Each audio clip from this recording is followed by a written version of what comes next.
З усіх створених громад більшість мають сайти та займаються їх інформаційним наповненням. Проте, якщо у потужніших ОТГ для цього є спеціальні люди, то менші або ті, що створилися недавно, не мають практики успішної комунікації. Саме для представників із районів та громад в обласному центрі провели тематичний тренінг. Дуже важливо правильно формулювати інформацію про свою діяльність і дуже важливо правильно її подавати по правильних каналах.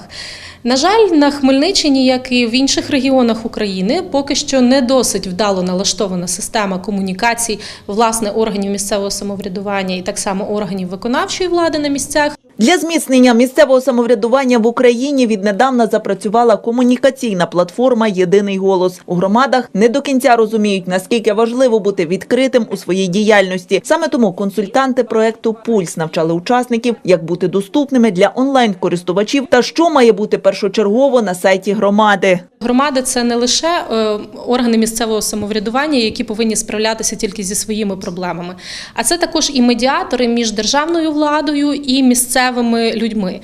Тому важливо залишатися в контексті загальнодержавних процесів, користуватися матеріалами якраз урядової платформи «Єдиний голос», а також іншими каналами інформації. Ще одним важливим напрямком роботи в громаді є її брендування. ОТГ мають бути відомими та впізнаваними, адже це авторитет і її жителів. Ті громади, що створилися раніше, мають перевагу, бо вже накопичили здобутки у своїй діяльності. Ці громади досить добре формують стратегії інформування.